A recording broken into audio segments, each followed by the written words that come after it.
Hi hello ಸ್ನೇಹಿತರೆ, ಹೇಗಿದ್ದೀರಾ? ಚೆನ್ನಾಗಿದ್ದೀರಾ ಅಂದ್ಕೊಂಡಿದ್ದೀನಿ. ನಿಮಗಿದು ಗೊತ್ತಾ? ಎಲ್ಲರೂ ನಾನು ವೆಜಿಟೇರಿಯನು ಅಂತ ಹೇಳ್ತಿರ್ತಾರೆ, ನಾನು ವೆಜಿಟೇರಿಯನ್ ಅಂತ ಹೇಳ್ತಿರ್ತಾರೆ. ಬಟ್ ನಾನು ವೆಜಿಟೇರಿಯನ್ ಅಂತಲ್ಲ. ಅಂದರೆ ನಾನು ವೆಜಿಟೇರಿಯನು, ನಾನು ಸಸ್ಯಾಹಾರಿ. ಬಟ್ ನಾನು ವೆಜಿಟೇರಿಯನ್ ಅಂತ ನಾನು ವೆಜಿಟೇರಿಯನು, ನಾನು ಸಸ್ಯಾಹಾರಿ, ನಾನು ಮಾಂಸ ತಿನ್ನಲ್ಲ ಹಾಗೆ ಹೇಳ್ತಿರ್ತಾರೆ. ಬಟ್ ಅವ್ರ ಮುಂದೆ ಏನಾದರೂ ನೀವು ಮಾಂಸದಿಂದ ತುಂಬಿರುವಂಥ ಖಾದ್ಯನೋ ಅಥವಾ ಊಟನೋ ಅಂದರೆ ಉಪಹಾರನ ತೊಗೊಂಡೋಗಿ ಅವ್ರ ಮುಂದಿಟ್ಟರೆ ತುಂಬ ಕೋಪಗೊಳ್ತಾರೆ ಮತ್ತು ಒಂದು ಸರ್ತಿ ಬೈಯೋಕ್ಕೂ ಬರ್ತಾರೆ. ಬಟ್ ಅಂಥವ್ರಿಗೆ ಹೇಳ್ತಾ ಇದ್ದೀನಿ ನಾನು, ಆಯ್ತರಪ್ಪ ನೀವು ವೆಜಿಟೇರಿಯನೇ, ಬಟ್ ಈಗ ಊಟದ ವಿಚಾರ ಬಿಡಿ, ಈ ಮೆಡಿಸಿನ್ ಲೈನಿಗೆ ಬರೋಣ. ಯಾವುದು ಈಗ ನಾವು ಬಳಸ್ತೀವಲ್ಲ ಔಷಧಿ ಲೈನಿಗೆ ಬಂದರೆ ಆ್ಯಕ್ಚುಲಿ ಅಲೋಪತಿಕ್ಕು 70% ಮೆಡಿಷನ್ ಆಗೋದೇ ಆ್ಯನಿಮಲ್ ಪ್ರಾಡಕ್ಟಿಂದ. Then how you say I am a vegetarian but still you are not a vegetarian? ಹೇಗೆ ಹೇಳ್ತೀನಿ ಕೇಳಿ. ಒಂದು 4 ಮೆಡಿಷನ್ ಹೆಸರು ತೊಗೊತೀನಿ ಅಷ್ಟೇ, ಜಾಸ್ತಿ ಇಲ್ಲ. ಆ್ಯಕ್ಚುಲಿ ಈಗ ಹಾರ್ಟ್ ಪ್ರಾಬ್ಲಮ್ಗೆ ಹೆಪರಿನ್ ಏನೋ ಟ್ಯಾಬ್ಲೆಟ್ಸ್ ಕೊಡ್ತಾರೆ ಗೊತ್ತಾ, ಈ ರಕ್ತನ ತೆಳು ಮಾಡೋದಕ್ಕೆ. ಅದನ್ನು ತಯಾರಿಸೋದು ಈ ಹಂದಿಯ ಟಿಶ್ಯೂಸ್ ಬರುತ್ತಲ್ಲ, ಸೆಲ್ಸು, ಅದರಿಂದ ತಯಾರಿಸ್ತಾರೆ. ಮತ್ತು ಇನ್ನೊಂದು ಲೇಡೀಸು ಮೆನುಫಾಸ್ ಸಂದರ್ಭದಲ್ಲಿ ಕೊಡ್ತಾರೆ ಟ್ಯಾಬ್ಲೆಟ್ಸು, ಫ್ರೀಮೆರಿನ್ ಅಂತ ಹೇಳಿ. ಅದನ್ನು ಆ್ಯಕ್ಚುಲಿ ಕುದುರೆ ಅಂದರೆ ಗರ್ಭಾವಸ್ಥೆಯಲ್ಲೂ ಕುದುರೆ ಹಾಕುತ್ತಲ್ಲ ಲದ್ದಿ, ಅದರಲ್ಲಿರುವ ಕೆಲವೊಂದು ಅಂಶಗಳನ್ನು ತೆಗೆದುಕೊಂಡು, ಅಂದರೆ ಅದರಲ್ಲಿರುವ ಒಂದಿಷ್ಟು ಪ್ರೋಟೀನ್ಸ್ ತೊಗೊಂಡು ಮಾಡಿರುವಂಥ ಟ್ಯಾಬ್ಲೆಟ್ಸ್ಗಳು. ಹಾಗೆ ಇನ್ಫ್ಲೂಯೆನ್ಸಾ ಅನ್ನೋ ಕಾಯಿಲೆ ಕೊಡ್ತಾರಲ್ಲ ವ್ಯಾಕ್ಸಿನ್ನು, ಅದು ಕೂಡ ಈ ಕೋತಿಯ ಕಿಡ್ನಿಯ ಭಾಗದಲ್ಲಿರುವ ಕೆಲವು ಬ್ಲಡ್ ಟಿಶ್ಯೂಸ್ ಮತ್ತು ಪ್ರೋಟೀನ್ ಅಂಶಗಳನ್ನು ತೊಗೊಂಡು ಮಾಡಿರುವಂಥದ್ದು.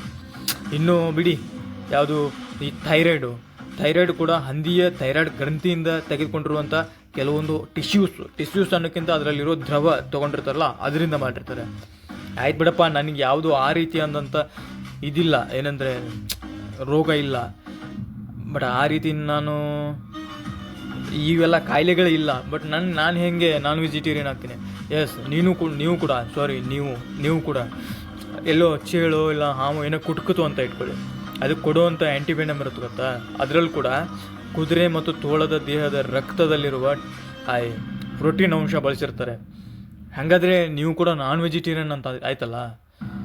ಸೊ ಇದೇ ನಾನು ಹೇಳಕ್ಕೆ ಹೋಗ್ತಿರೋದು. ನೀವು ಪ್ಯೂರ್ ವೆಜ್ ಅಂತ ನೀವು ಹೇಳಿದರೆ ನೀವು ನಾನ್ ವೆಜ್ ಅಂತ ಹೇಳ್ತಾ ಇಲ್ಲ. ಬಟ್ ಆ್ಯಕ್ಚುಯಲ್ ಸೈನ್ಸ್ ಫ್ಯಾಕ್ಟ್ ಇರೋದು ಹಿಂಗೆ, ಈ ಥರ ವರ್ಕ್ ಆಗುತ್ತೆ ಅಂತ ಹೇಳಿದೆ ಅಷ್ಟೇ. ಯಾರು ಮನಸ್ಸಿಗೆ ಬೇಜಾರು ಮಾಡ್ಕೋಬಿಡಿ. ಮತ್ತು ಯಾರಿಗೆ ಮನಸ್ಸಿಗೆ ಬೇಜಾರಾಗಿದೆಯಲ್ಲ, ಅಲ್ಲಿ ಲೈಕ್ ಬಟನ್ ಇದೆ, ಅದನ್ನು ಒಂದ್ಸರ್ತಿ ಒತ್ಬಿಡಿ, ಅದು ನೀಲಿ ಆಗುತ್ತೆ. ಹಾಗೆ ಪಕ್ಕದಲ್ಲಿರೋ ಸಬ್ಸ್ಕ್ರೈಬ್ ಬಟನ್ನ ಒಂದ್ಸರ್ತಿ ಟಚ್ ಮಾಡಿ, ಬೆಲ್ ಬಟನ್ನ ನೋಡಿರಿ, ನೆಕ್ಸ್ಟ್ ವಿಡಿಯೋ ನಿಮಗೆ ನೋಟಿಫಿಕೇಷನ್ ಆಗಿ ಬರುತ್ತೆ. Okay, fact number 4. ನಿಮ್ಗೆ ಗೊತ್ತಿದೆಯಾ, ಈ ಆ್ಯಸ್ಟ್ರೋನಾಟ್ಸು ಮತ್ತು ಸ್ಪೇಸ್ಗೆ ಹೋಗೋರು ಬಳಸ್ತಾರೆ ಈ ಸ್ಪೇಸ್ ಸೂಟ್ಸು. ತುಂಬ ನೋಡೋಕ್ಕೆ ಒಂಥರ ತುಂಬ ದಪ್ಪಗಾಗಿರುತ್ತೆ ನೋಡಿ. ಯಾರ್ದಾದ್ರೂ ಆ್ಯಸ್ಟ್ರೋನಾಟ್ಸ್ ಫೋಟೋಸ್ ನೋಡಿದರೆ ಗೊತ್ತಾಗುತ್ತೆ, ದೊಡ್ಡ ಹೆಲ್ಮೆಟ್ ಎಲ್ಲ ಇರುತ್ತೆ. ಬಟ್ ಅದರ ಕಾಸ್ಟ್ ಎಷ್ಟು ಗೊತ್ತಾ? 120ರಿಂದ 800 ಕೋಟಿವರೆಗೂ ಬೀಳುತ್ತೆ ಒಂದು ಸ್ಪೇಸ್ ಸೂಟ್ಗೆ.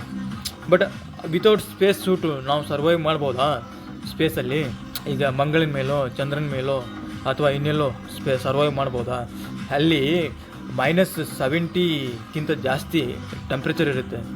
ಹಾಗಾಗಿ ಅಲ್ಲಿ ವಿತಿನ್ 15 to 20 ಸೆಕೆಂಡ್ಸಲ್ಲಿ ಫ್ರೀಸ್ ಆಗಿ ಹೋಗ್ಬಿಡ್ತೀವಿ, ನಾವು ಚಳಿಯಲ್ಲಿ ಸತ್ತೋಗ್ಬಿಡ್ತೀವಿ.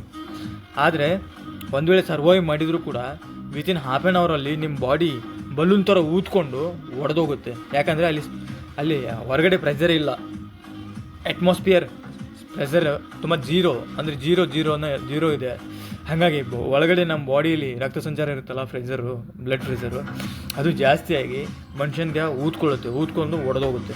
ಬಟ್ ಭೂಮಿ ಮೇಲೆ ಏನಕ್ಕೆ ಪ್ರೆಷರ್ ಜಾಸ್ತಿ ಇರುತ್ತೆ, ಏರ್ ಮಾಲಿಕ್ಯೂಲ್ಸ್ ಇರುತ್ತೆ. ಹೀಗಾಗಿ ನಮ್ಮ ಬಾಡಿ ಪ್ರೊಟೆಕ್ಟ್ ಆಗಿರುತ್ತೆ. ಆ ಕಡೆ ಈ ಕಡೆ ಸುತ್ತಲೂ ಪ್ರೆಷರ್ ಇರೋದ್ರಿಂದ ಏನು ಅಷ್ಟೊಂದು ತೊಂದರೆ ಆಗೋಲ್ಲ. ಅಲ್ಲಿ ಕಾಮನ್ ಆಗಿ ನಾವು ಸರ್ವೈವ್ ಆಗ್ತೀವಿ ಭೂಮಿ ಮೇಲೆ. Fact number 3. ನಿಮ್ಗೆ ಗೊತ್ತಿದೆಯಾ, ಈ ಟೆಕ್ ಕಂಪ್ನಿಗಳು ಅಂದರೆ ಆ್ಯಪಲ್ಲು, ಸ್ಯಾಮ್ಸಂಗು, ಇವ್ರು ಮಾಡೋ ಕೆಲಸ ಒಂದಿಂದಲ್ಲ ಕರ್ರಿ. ಈ ಮೊನ್ನೆ ಅಷ್ಟೇ ನೋಡಿ, ಪಾಪ ಯಾರೋ ಹೊಸ ಆ್ಯಪಲ್ ಫೋನ್ನ ತಂದಿದ್ದಾರೆ. ಆ ಮಗು ಕೈಗೆ ಸಿಕ್ಕಿದೆ. ಅದು ಮಗು ರಾಂಗ್ ಪ್ಯಾಟ್ರನ್ ಹಾಕಿ ಈಗ ಟ್ರೈ ಆಫ್ಟರ್ 140 years ಅಂತ ಹೇಳ್ತಾ ಇದೆ. ಅಂದರೆ ಆಫ್ಟರ್ 140 ವರ್ಷದ ನಂತರ ಮತ್ತೆ ನೀವು ಪ್ಯಾಟ್ರನ್ ಹಾಕೋಕ್ಕೆ ಟ್ರೈ ಮಾಡಿರಿ ಅಂತ ಅಲ್ಲಿವರೆಗೂ ಟೈಮ್ ಕೊಟ್ಟಿದೆ. ಅದೇನು ಮಹಾಶೂರಪ್ಪ ಇವರು. ಏನೋ ಮಾಡ್ತಾರೆ, ಒಂದು 2-3 ವರ್ಷನೋ ಅಥವಾ 1 ವರ್ಷನೋ ಅಥವಾ ಅಷ್ಟೇ 1 ತಿಂಗಳನೋ 2 ತಿಂಗಳನೋ ಲಾಸ್ಟ್ ಲಿಮಿಟ್ ಇಡಬೇಕಪ್ಪ. ಇವರೇನು 140 ವರ್ಷ, ಅಲ್ಲಿವರೆಗೆ ಯಾವನ್ ಕಾಯ್ತಾನೆ ಗುರು? ಹಾಗೆ ಹೇಳ್ತೀನಿ, ಸ್ಯಾಮ್ಸಂಗ್ನವ್ರದ್ದು 40 ವರ್ಷ ಲಾಸ್ಟ್ ಡೇಟ್ ಇರೋದು, ಲಾಸ್ಟ್ ಟೈಮಿಂಗ್ ಇರೋದು. ಪ್ಯಾಟ್ರನ್ ಏನಾದ್ರು ತಪ್ಪಾಗ್ತಾ ಹೋದರೆ ಅದು ಟೈಮ್ ಎಕ್ಸ್ಪ್ಯಾಂಡ್ ಮಾಡ್ಕೊಳ್ಳೋದೇ 40 ವರ್ಷ. ಆಫ್ಟರ್ 40 ವರ್ಷದ ಎಕ್ಸ್ಪ್ಯಾಂಡ್ ಮುಗಿದ ತಕ್ಷಣ ಮೊಬೈಲ್ ಕೂಡ ಡೆಸ್ಟ್ರಾಯ್ ಮಾಡಬೇಕಾಗತ್ತೆ. ಬಟ್ ಆ್ಯಪಲ್ನವ್ರದ್ದು ಹಂಗಲ್ಲ, 140 ವರ್ಷ.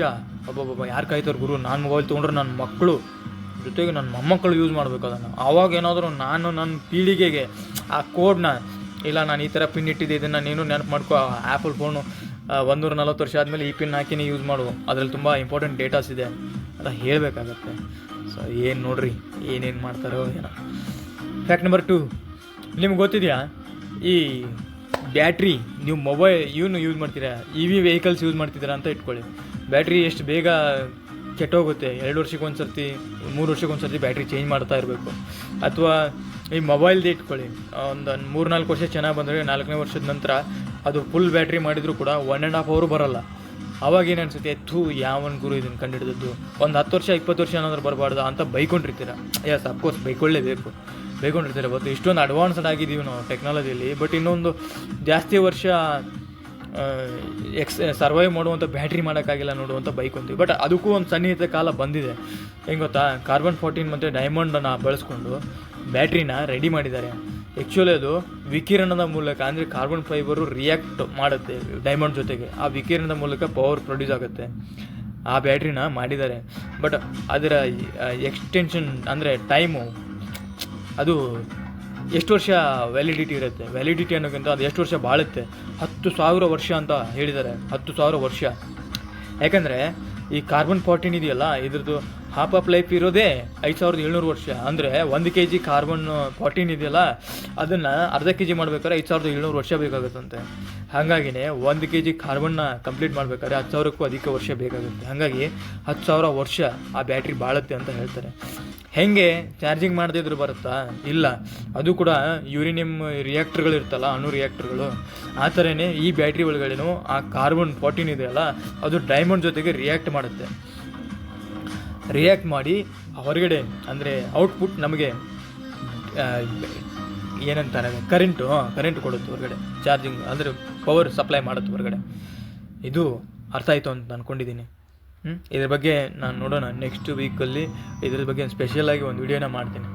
ಇದ್ರ ಬಗ್ಗೆ ಆಗಲಿಲ್ಲ ಅಂದರೂ ನೆಕ್ಸ್ಟ್ ಫ್ಯಾಕ್ಟ್ ಬಗ್ಗೆ ಮಾಡ್ತೀನಿ. ಫ್ಯಾಕ್ಟ್ ನಂಬರ್ 1, ನಿಮ್ಗೆ ಗೊತ್ತಿದೆಯಾ ಟೈಮ್ ಟ್ರಾವೆಲಿಂಗ್ ಅಂತೇಳಿ ನಾವು ಜೈ ಕರ್ನಾಟಕ ಮತ್ತು ಕೆಲವೊಂದಿಷ್ಟು ಪಿಕ್ಚರ್ಗಳನ್ನ ನೋಡಿದ್ದೀವಿ, ಸಿನಿಮಾಗಳಲ್ಲಿ ನೋಡ್ತೀವಿ. ಅದೊಂಥರ ಟೈಮ್ ಮಷೀನ್ ಅನ್ನೋ ಸಿನಿಮಾದಲ್ಲೂ ತೋರಿಸಿದ್ದಾರೆ. ಒಂಥರ ಚೇರ್ ಮೇಲೆ ಕೂತ್ಕೊಂಡ ತಕ್ಷಣವೇ ಮಾಯ ಹೋಗ್ಬಿಡ್ತೀವಿ. 20-30 ವರ್ಷದ ಹಿಂದೆ ಅಥವಾ 40 ವರ್ಷದ ಮುಂದೆ ಹಿಂಗೆಲ್ಲ ಟೈಮ್ ಟ್ರಾವೆಲ್ ಮಾಡ್ತಾ ಇರ್ತಾರೆ. ಬಟ್ ಇದು ಪಾಶ್ಚಿಮಾತ್ಯ ದೇಶದಲ್ಲಿ 24 ವರ್ಷದ ಹುಡುಗ, ಅಂದರೆ ಹುಡುಗನ ಹೆಸರು ಬೇಡ, ನಾಳೆ ನಾನು ವಿಡಿಯೋ ಕವರ್ ಮಾಡ್ತೀನಲ್ಲ ಆವಾಗಲೇ ಹೇಳ್ತೀನಿ. ಡ್ಯಾನಿ ಅನ್ನೋ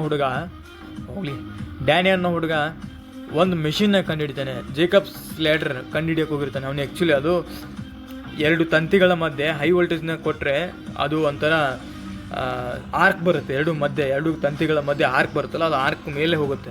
ಆ ರೂಮ್ ಟೆಂಪ್ರೇಚರಲ್ಲಿ ಮೇಲೆ ಹೋಗುತ್ತೆ. ಆ ಆರ್ಕ್ ಕೂಡ ಗಾಳಿ ಜೊತೆ ಮೇಲೇ ಹೋಗ್ತಾ ಇರುತ್ತೆ.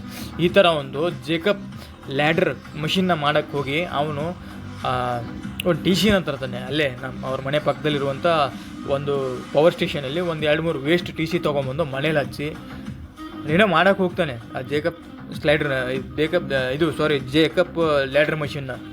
ಬಟ್ ಮಾಡ್ತಾ ಅವ್ನು ನೋಡ್ತಾನೆ ಮೇಲೆ ಒಂಥರ ಅದು ಇದು ಓಪನ್ ಆಗಿರುತ್ತೆ. ಏನಂತಂದರೆ ಒಂಥರ ಬೌಲ್ ಥರ ಕ್ರಿಯೇಟ್ ಆಗಿರುತ್ತೆ, ಹುಗಿ ಮತ್ತು ಮಂಜು ಥರ. ಅದು ಏನಿದು ಅಂತ ವಿಚಿತ್ರವಾಗಿ ನೋಡ್ತಾ ಅವನು ಇದು ಎಕ್ಸ್ಪ್ಲೇನ್ ಮಾಡೋದು ಬೇಡ. ಬಟ್ ನೆಕ್ಸ್ಟ್ ವೀಡಿಯೋದಲ್ಲಿ ಖಂಡಿತವಾಗಿ ಇದನ್ನು ಕವರ್ ಮಾಡ್ತೀನಿ. ಎಕ್ಸಿಸ್ಟ್ ಮಾಡ್ತಾಯಿತ್ತು, ಟೈಮ್ ಟ್ರಾವೆಲ್ ಮಷಿನ್ ಮಾಡ್ತಾಯಿತ್ತು, ಮಾಡಿದಾನೆ ಕೂಡ.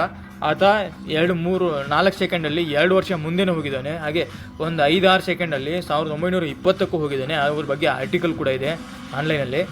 ಆರ್ಟಿಕಲ್ ಅಷ್ಟೇ, ಅವನ ಬಗ್ಗೆ ರಿಸರ್ಚ್ ಪೇಪರ್ಸ್ ಕೂಡ ಇದ್ದಾವೆ. ಅದನ್ನು ನಾನು ನೆಕ್ಸ್ಟ್ ವೀಡಿಯೋದಲ್ಲಿ ಖಂಡಿತವಾಗಿಯೂ ಅಪ್ಲೋಡ್ ಮಾಡ್ತೀನಿ. ಇದು ಕೂಡ ಒಂದು ಸೈನ್ಸ್ ಫ್ಯಾಕ್ಟೇ. ಇವೆಲ್ಲ ಫ್ಯಾಕ್ಟ್ಸ್ ಹೇಗೆ ಅನ್ನಿಸ್ತು ಕಮೆಂಟ್ ಮಾಡಿ, ಲೈಕ್ ಮಾಡಿ, ಶೇರ್ ಮಾಡಿ.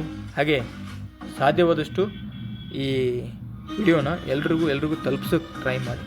ಓಕೆ, ನೆಕ್ಸ್ಟ್ ವೀಡಿಯೋದಲ್ಲಿ ಮತ್ತೆ ಭೇಟಿಯಾಗೋಣ. ಜೈ ಹಿಂದ್, ಜೈ ಭಾರತ್ ಮಾತಾ ಕೀ, ವಂದೇ ಮಾತರಂ.